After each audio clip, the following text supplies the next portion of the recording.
समुद्र का हर कोना मिस्ट्री और एडवेंचर से भरा है और इस एंडलेस ब्लू में एक जानवर है जो सभी क्रीचर्स को पीछे छोड़ देता है।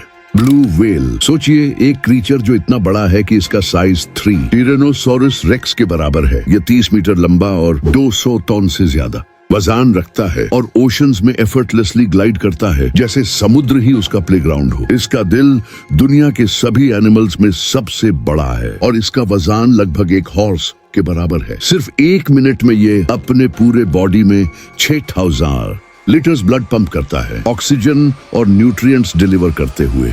और इसकी टंग एक अडल्ट एलिफेंट के साइज के बराबर है। ये जेंटल जायंट सिर्फ छोटी श्रिम्प जैसे क्रिल खाता है, लेकिन फिर भी अपनी मैसिव साइज आसानी से मेंटेन करता है। आज हम देखेंगे कि कैसे ये समुद्र का अल्टीमेट किंग बना। ये सिर्फ आज का नहीं बल्कि धरती के इतिहास का सबसे बड़ा लिविंग क्रीचर है। कोई डायनासोर, कोई सी रेप्टाइल और कोई लैंड एनिमल इसके साइज तक कभी नहीं पहुंच सका। लेकिन ब्लू व्हेल हमेशा से इतना विशाल नहीं था। इसकी शुरुआत एक छोटे से लैंड एनिमल से हुई थी और फिर धीरे धीरे ये ओशन का सबसे बड़ा जायंट बन गया। लगभग 5 करोड़ साल पहले जब डायनासोर्स खत्म हो चुके थे, तब धरती पर छोटे मैमल्स इवॉल्व हो रहे थे। समुद्र लगभग खाली था। बड़े प्रेडेटर्स जैसे मोसासॉरस और इच्थायोसॉर्स गायब हो चुके थे। ये ओशन में नए जीवन के लिए एक मौका था। इसी समय एक छोटा सा लैंड एनिमल जो डियर जैसा दिखता था, पकीचेटस, पानी के पास रहने लगा। यही ब्लू व्हेल का सबसे पहला एंसेस्टर था। पकीचेटस बहुत छोटा था, लगभग एक डॉग जितना। ये पानी के किनारे से शुरू हुआ और फिर आने वाली पीढ़ियों में धीरे धीरे पानी में उतरता चला गया।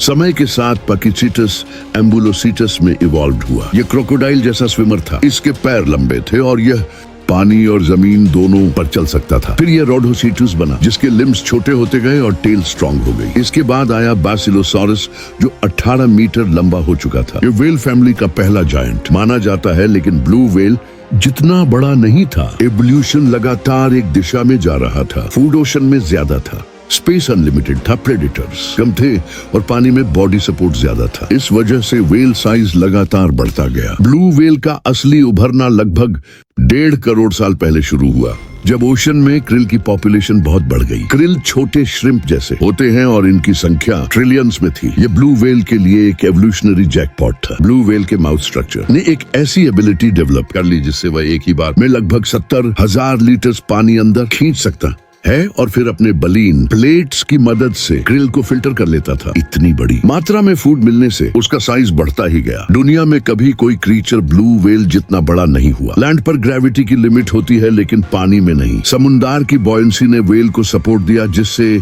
बॉडी वजन जितना भी बढ़े, स्विम करना आसान रहा। क्रिल अनलिमिटेड था। प्रेडेटर्स एडल्ट्स पर अटैक नहीं करते थे और ओशन में जगह की कोई कमी नहीं थी। इन कारणों से ब्लू व्हेल दुनिया का सबसे बड़ा और सबसे लंबा एनिमल बन गया। आज एक अडल्ट ब्लू व्हेल का लेंथ लगभग 30 मीटर होता है और वेट 180 से 200 टन तक पहुंच जाता है। इसका हार्ट पूरी दुनिया के एनिमल्स में सबसे बड़ा है और इसका वेट लगभग एक हॉर्स के बराबर होता है। जब यह धड़कता है तो सोनार डिवाइसेस इसे कई किलोमीटर दूर तक डिटेक्ट कर सकते हैं। ब्लू व्हेल का हार्ट 1 मिनट में करीब 6000 लीटर्स ब्लड पंप करता है और यही ब्लड इसके पूरे मैसिव बॉडी को ऑक्सीजन सप्लाई देता है। इसकी टंग एक अडल्ट एलिफेंट जितनी हैवी होती है और इसका न्यूबॉर्न बेबी जन्म लेते ही 3 टन का होता है। बेबी व्हेल रोज लगभग 250 लीटर मिल्क पीता है और 90 किलो तक वेट बढ़ा लेता है। ब्लू व्हेल डीप ओशन में आसानी से ग्लाइड करता है। समर में यह एंटार्क्टिका के पास जाकर क्रिल खाता है। कुछ महीनों में यह उतनी एनर्जी स्टोर कर लेता जितनी बड़े लैंड एनिमल्स को पूरे साल में भी नहीं मिलती। विंटर में यह 10,000 किलोमीटर लंबी माइग्रेशन करता है, जो धरती के सबसे लंबे माइग्रेशन रूट्स में से एक है। ब्लू व्हेल की आवाज दुनिया की सबसे लाउड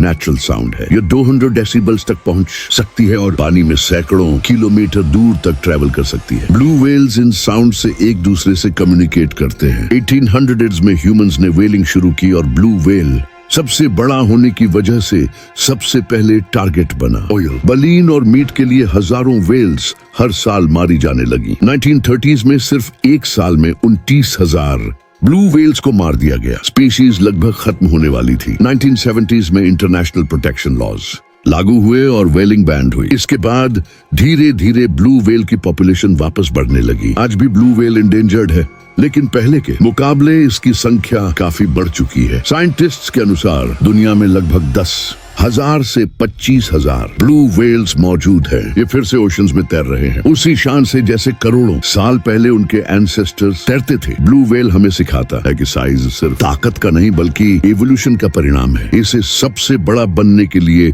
अग्रेसिव नहीं होना पड़ा। इसका जेंटल नेचर उसके साइज जितना ही विशाल है। यह धरती का वह क्रीचर है जो दिखाता है कि नेचर कितनी अद्भुत और शक्तिशाली हो सकती है। ओशियन का ये किंग आज भी सबसे बड़ा एनिमल है और शायद हमेशा रहेगा।